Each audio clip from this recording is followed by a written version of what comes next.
Véritable alternative au papier peint, les pochoirs et stylos peinture maison déco vous permettent de décorer un mur, de créer une fresque ou plus simplement de personnaliser un meuble ou un objet.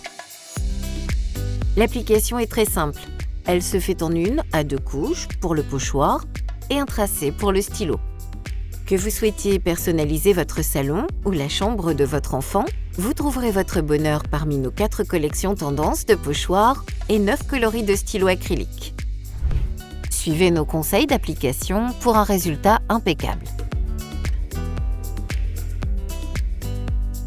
Sur un mur lisse, propre, sain et sec, je me munis de mon pochoir et décolle le film protecteur à l'arrière et le positionne sur ma surface. À l'aide d'un triangle à maroufler, j'exerce une pression sur le pochoir afin de le faire complètement adhérer à la surface. Je pose du ruban de masquage tout autour du pochoir pour assurer son immobilité pendant l'application et protéger ma surface. Dans un bac à peindre, je verse la peinture de mon choix. Puis je charge et décharge le rouleau mousse afin de retirer l'excédent de peinture. J'applique la peinture sur mon pochoir en appuyant très légèrement dans tous les sens. Afin d'éviter les éventuelles bavures, je privilégie une application de l'extérieur vers l'intérieur du motif sans suivre les contours du pochoir. Selon la peinture et la teinte, une deuxième couche peut s'avérer nécessaire. Dans ce cas, je laisse le pochoir positionné entre les 2 couches. Une fois terminé, je m'assure qu'il n'y ait pas de manque, puis je retire immédiatement le pochoir tant que la peinture est encore fraîche. Astuce, le pochoir est réutilisable. Je peux le réutiliser et repositionner plusieurs fois.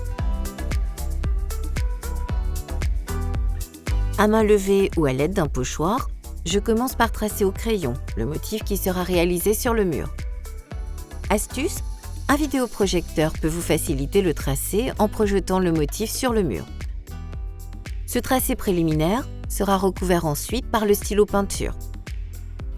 Avant ouverture, j'agite bien le stylo peinture.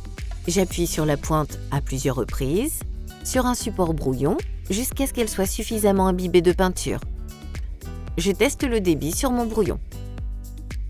Quand le stylo est prêt, je peux commencer à recouvrir les tracés faits au crayon à papier. Si le débit devient faible, je ferme et agite le stylo.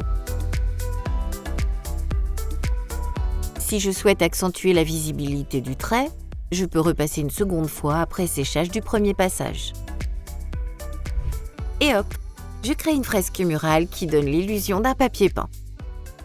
Pour une touche déco supplémentaire, je peux également personnaliser mes objets pour les assortir à ma fresque murale en utilisant les mêmes pochoirs et stylos peinture. Commode, table de chevet, boîte, cadre, je peux tout personnaliser.